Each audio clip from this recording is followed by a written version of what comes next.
Let's learn about a new chapter called When, Where and How. So what is history? History is the study of our past, and history tells us when, where, how people lived in the past, how they fought in the past, who were their kings, what were their eating habits, occupations and battles. So here we will be learning how human beings interacted with the elements of nature and how they created a rich culture and a civilization. And why? What are the reasons why we learn history? History educates and helps us in making an important and better decisions in the present and for the future. And history gives us a past sense of identity. History, we know our past, we are able to understand our present. Next, let's see about history and prehistory. History is divided into two periods, prehistory and history. So prehistory means the study of events which had happened before the human beings learned to write. And this history began around 5000 years ago. So prehistory is BC period, before Christ period, and history is after Christ period. So again, history is divided into ancient history, middle age, modern age and contemporary age. Next, let's see about the time and dates. It is important to learn how to tell the dates of significant events in the history. So this time period is divided into two things, BC and AD. So BC means before Christ or the birth of the Christ, and AD is Anno Domini, that is the year of our Lord.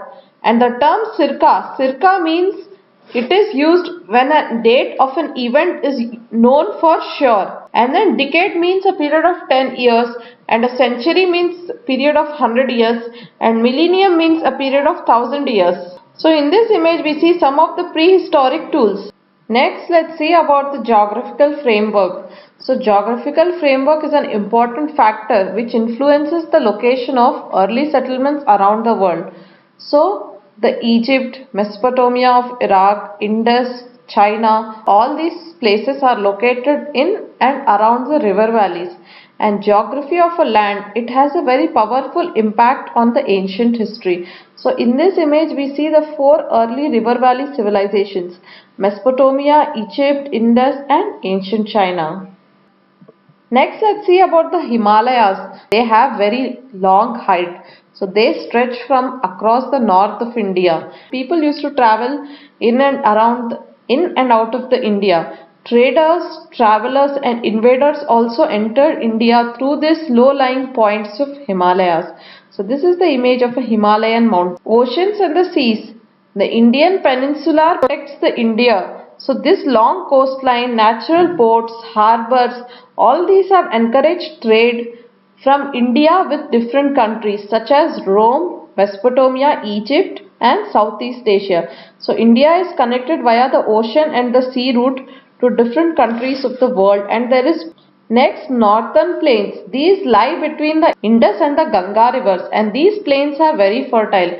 Because they are very fertile, they are good for the growth of agriculture. And because they are good for agriculture, powerful kingdoms such as Mauryas and powerful empires such as Gupta Empire, they have been established in the northern plain regions. The Deccan Plateau. The Deccan Plateau is separated from the northern India by Satpura mountain as well as the Vindhya mountain. So which were the established here? Cholas, Chalukyas and Rashtrakutas were established. So in this image the Deccan. Next, let's see about the sources for the study of history. What are sources of information? They are archaeology, manuscripts, inscriptions, coins, seals as well as the monuments. So these are all the source of information. So let's see in detail about these things. What is archaeology? Archaeology is nothing but the study of the ancient and the human past through the materialistic remains. So it is a subfield of anthropology. Anthropology is the study of human culture. So these archaeologists, they collect and examine the human-made materialistic objects like tools, ornaments, weapons and pottery. And these things, these materialistic things which are found at the archaeological sites, these are known as artifacts.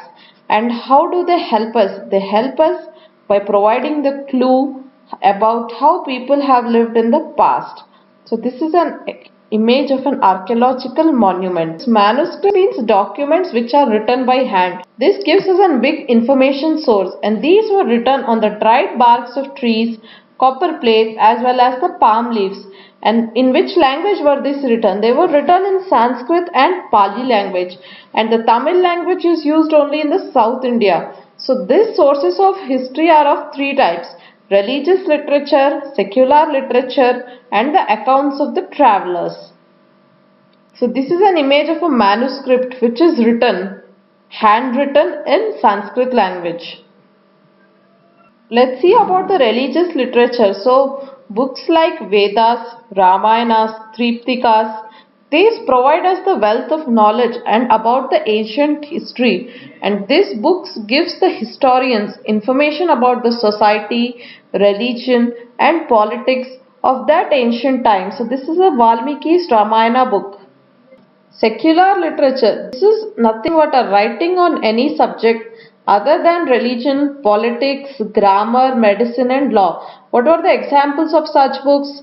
There was a Harshcharita which was written by Banabhatta in the 8th century AD, and this gives us the information about social, economical and political conditions during the reign of the Harsha ruler. And Ardhasastra was written by Kautilya in the 4th century BC, and this gives us an information of government, economic policy and military strategy. The travelers' accounts important. They were an important source of information for historians. And then people from different parts of the world used to visit India. Example, Megasthenes. He visited during the Mauryan rule and he has written a book called Indica. Next is inscriptions. Inscriptions means words which are written on rocks, pillars, stones, etc. So what does this inscription actually mean? They contain messages from the rulers to their subjects. So from the king to the common people, it contains messages. Decipherment is a term which means the analysis of the documents written in the ancient languages, where the language is either unknown or lost. So decipherment means the analysis of the documents written in such languages which are unknown or either lost. So epigraphy is the study of inscriptions. This is the image of an inscription on the Ashokan pillar. Next comes coins and seals. These coins were issued by the ruler of the country, that is the king. These coins provide us the evidence of the economic activity of the ancient human being. Coins were issued from 8th century BC, and these coins facilitated the economic transactions of that time. Things were engraved on the coin. What things? The name of the king and year in which the coin was issued. These things were engraved on the coin.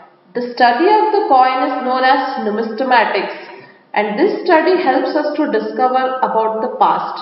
Next is seals. Seals are found at Indus Valley sites. These seals give us the information about the civilization of the Indus Valley people. These seals also have some figures printed on them. Figures of animals, humans and bears or mythical animals will be printed on the seals.